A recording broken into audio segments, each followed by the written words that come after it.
സംഘപരിവാർ എലമെന്റുകളെ തിരിച്ചടിക്കാൻ വേണ്ടിയിട്ട് പൊളിറ്റിക്കലി ഈ സാധനം എന്താക്കി തിരിച്ചടിച്ചു. അർജുന്റെയും മനാഫിന്റെയും വിഷയത്തിൽ കൃത്യമായ രീതിയിലൊരു നിലപാട് പറഞ്ഞ സീക്രട്ട് മാത്രമാണ്. പുള്ളിക്കാരന്റെ കഴിഞ്ഞ ദിവസത്തെ വീഡിയോ ഞാൻ കണ്ടായിരുന്നു. വ്യക്തമായിട്ട് കാര്യങ്ങളൊക്കെ പറഞ്ഞിട്ടുണ്ട്. അതിന്റെ അടിയിലും ഒരു വിവരവും ഇല്ലാതെ കുറെ ആൾക്കാർ വന്നിട്ട് മനാഫ് എന്നും പറഞ്ഞുകൊണ്ട് ബഹളം വെക്കുന്നുണ്ട്. നിങ്ങൾക്കും എനിക്കും അറിയാത്ത ഒരാളാണ് മനാഫ്. നിങ്ങൾക്കും എനിക്കും അറിയാത്ത ആൾക്കാരാണ് അർജുന്റെ ഫാമിലി. അർജുന്റെ ഫാമിലിയിൽ അർജുന്റെ അളിയന്റെ കയ്യിൽ ഒരു ചരടുണ്ട്. അയാൾക്ക് RSS BJP ആയിട്ടൊരു ബന്ധമുണ്ടെന്നുള്ള പേരിൽ അർജുന്റെ ഫാമിലിയാണ് നിങ്ങളെ അറ്റാക്ക് ചെയ്യുന്നത്. അവർ കള്ളം പറയുകയാണ്.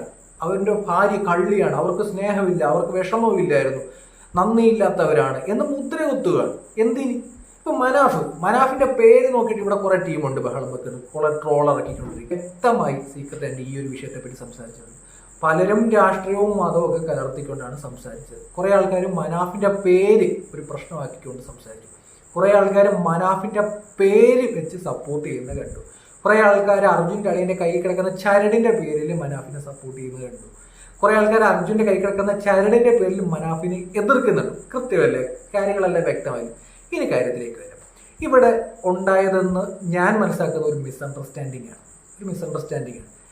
വളരെ കൃത്യമാണ്. ഇതിൻ്റെ ഇടയ്ക്ക് നിന്ന് ഒരാൾ സംസാരിച്ചാൽ തീരുന്ന പ്രശ്നം മാത്രമേ ഉള്ളായിരുന്നു. ഈ ഫാമിലിയുമായി ബന്ധപ്പെട്ടുള്ള പലതരത്തിലുള്ള വീഡിയോസ് യൂട്യൂബിലും നമ്മുടെ പ്രധാനപ്പെട്ട മീഡിയകളിലൊക്കെ വരാൻ തുടങ്ങി. അതിൽ ആ കുടുംബം അസ്വസ്ഥരാകും തീർച്ചയായിട്ടും. 70 ദിവസം ഒരാൾ ജീവിച്ചിരിപ്പുണ്ടോ ഇല്ലയോ എന്നറിയാത്തൊരു കുടുംബം. ആ കുടുംബത്തിൽ മകനെ നഷ്ടപ്പെട്ട അമ്മയുണ്ട്, അല്ലെങ്കിൽ ഭർത്താവിനെ നഷ്ടപ്പെട്ട ഭാര്യയുണ്ട്, സഹോദരിയുണ്ട്, സഹോദരനുണ്ട്, ഒരു കൊച്ചുകുട്ടിയൊക്കെ ഉണ്ട്.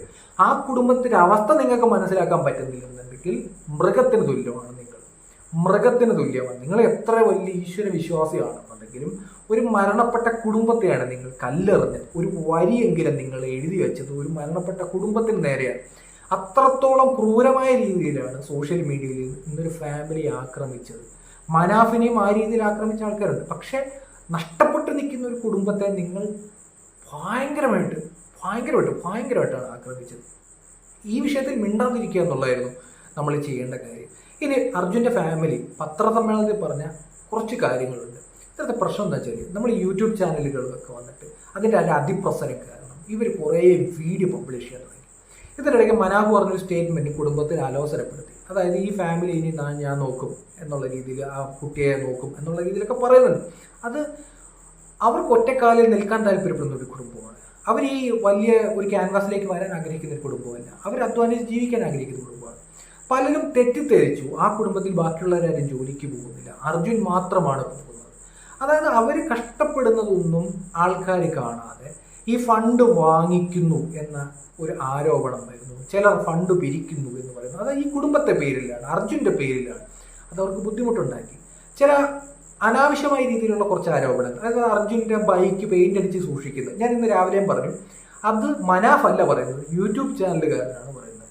അപ്പോൾ ഇവിടെ എല്ലാം ഒരു മിസ്അണ്ടർസ്റ്റാൻഡിംഗ് ഉണ്ട്. വ്യക്തമായി ഒരു മുറിക്കുള്ളിൽ ഈ ഒരു ഫാമിലികൾ രണ്ടും കൂടി ഇരുന്ന് സംസാരിച്ചാൽ തീരുന്ന പ്രശ്നം മാത്രമേ ഉള്ളായിരുന്നു. അതിനപ്പുറത്തേക്ക് ഒരു വാർത്താ സമ്മേളനത്തിലേക്കോ ഒരു വിഷയത്തിലേക്ക് വരേണ്ട കാര്യമൊന്നുമില്ലായിരുന്നു. പക്ഷെ വന്നു എന്നുള്ള പേരിൽ നമ്മളൊരു മരണപ്പെട്ട കുടുംബത്തെ ടാർഗറ്റ് ചെയ്ത് ആക്രമിക്കാൻ പാടില്ലായിരുന്നു. ഇനി കാര്യത്തിലേക്ക് വരാം. ഇതിൻ്റെയൊക്കെ തുടക്കം ഇടാന്ന് വെച്ചാൽ കുറച്ച് ദിവസങ്ങൾക്ക് മുമ്പ് ഈ അർജുനെ കാണാതായതിനു ശേഷം ആൾക്കാരെല്ലാം നമ്മൾ ശ്രദ്ധിച്ച എന്താ, അർജുനുമായി ബന്ധപ്പെട്ടുള്ള വാർത്തകൾ. ഇപ്പം നമുക്ക് സംസാരിക്കാൻ ഒരാളാണോ നമ്മൾ മനാഫിനെ കണ്ടത്, പിന്നെ ഒരു രഞ്ജിത്ത് ഇസ്രായേൽ ഉണ്ടായിരുന്നു, നമ്മൾ കാണുന്ന ആരെയാണ് ഇവരെയൊക്കെയാണ്. അപ്പം നമുക്കൊരു ഇമോഷൻ ഉണ്ടായി, ഇവരാണ് സംസാരിക്കുന്നത്, അപ്പോൾ ഇവരുമായിട്ട് നമുക്ക് കണക്റ്റായി. അതിൻ്റെ അർത്ഥം ഈ അർജുൻ്റെ ഫാമിലി അവിടെ ഒന്നും ഇല്ലായിരുന്നു, ഈ തെരച്ചിലിൻ്റെ ഭാഗമല്ലായിരുന്നു, അവരെല്ലാം മാറി നിൽക്കുകയായിരുന്നു, ഇവർക്കാർക്കും ഇവരോട് സ്നേഹമില്ലായിരുന്നു എന്നുള്ളതല്ല. അത് നിങ്ങൾ മനസ്സിലാക്കുക എന്നുള്ളതല്ല. അവരെല്ലാം അവിടെ ഉണ്ടായിരുന്നു. അവർക്ക് മരണപ്പെട്ടത് സ്വന്തം സഹോദരനെയാണ്, മകനെയാണ്, ഭർത്താവിനെയാണ്. അപ്പോൾ അവർ ഉപേക്ഷിച്ച് പോകുമെന്ന് നിങ്ങൾ വിചാരിക്കുന്നുണ്ടോ? അപ്പോൾ ആ ഫാമിലിയെ നിങ്ങൾ ടാർഗറ്റ് ചെയ്യാതെ മാറ്റി നിർത്ത്. എന്തിൻ്റെ പേരിലാണെങ്കിലും മാറ്റി നിർത്തി. ഇപ്പോഴത്തെ അവരുടെ സാഹചര്യം മനസ്സിലാക്കി മാറ്റി നിർത്ത്.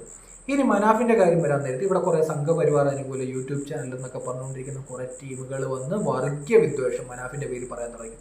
അതായത് മനാഫ് കള്ളത്തടി കടത്തുമായിരുന്നു, അർജുൻ്റെ ബോഡി അതും ഇതും എന്നൊക്കെ പറഞ്ഞ്, പിന്നെ ഈ ഇതിൻ്റെ ഇൻഷുറൻസിന് വേണ്ടിയാണെന്നൊക്കെ പറഞ്ഞ് മനാഫ് എന്ന പേര് ഫോക്കസ് ചെയ്ത് വർഗീയ വിദ്വേഷം ഉണ്ടാക്കി.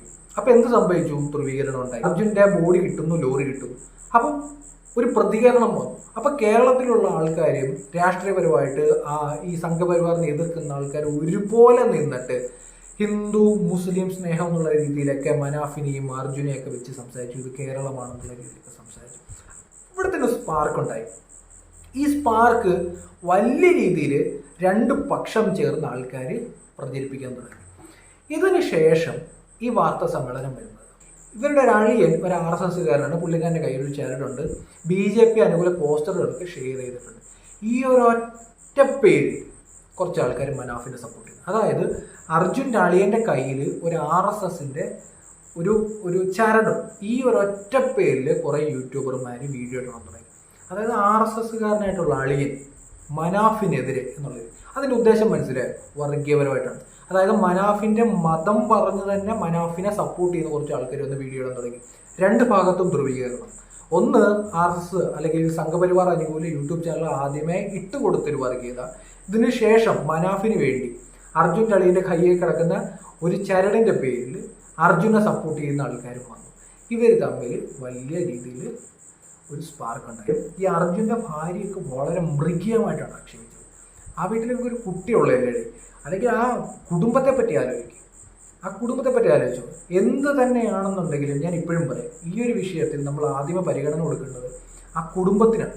നിങ്ങൾ ഒരല്പമെങ്കിലും അർജുൻ എന്ന് പറഞ്ഞ വ്യക്തിയെ ഇഷ്ടപ്പെട്ടിട്ടുണ്ടെങ്കിൽ ആ വ്യക്തിയുടെ ആത്മാവിന് എത്രത്തോളം വിഷമമുണ്ടായിരിക്കണം. ആ ഫാമിലിയെ നിങ്ങൾ ഇത്ര ക്രൂരമായിട്ട് വേട്ടയാടിയപ്പം. ഇപ്പം മനാഫിനെ ഉയർത്തി കാണിക്കുന്ന ആൾക്കാരല്ലേ നാളെ തിരിച്ചു പറയും, മനാഫിനെ ഇവിടെ മഹാമോശമാക്കി വിടും. ഇപ്പം അതുകൊണ്ട് തന്നെ എനിക്ക് പറയാനുള്ളൊരു കാര്യമുണ്ട്, മതത്തിൻ്റെ പേരിൽ നടത്തുന്ന ഈ മാതിരി കലാപരിപാടി ഉണ്ടല്ലോ, അതൊക്കെ എഴുതി വിടുന്ന ആൾക്കാരുണ്ടല്ലോ, എന്ത് മനസ്സാണോ നിങ്ങൾ? അത് എത്ര ഭീകരമായ രീതിയിലാണ് നിങ്ങൾ ആക്ഷേപിച്ചത്. മിണ്ടാതിരിക്കാനുള്ള ഒരു മര്യാദ ഈ ഒരു സമയത്ത് കാണിക്കണം.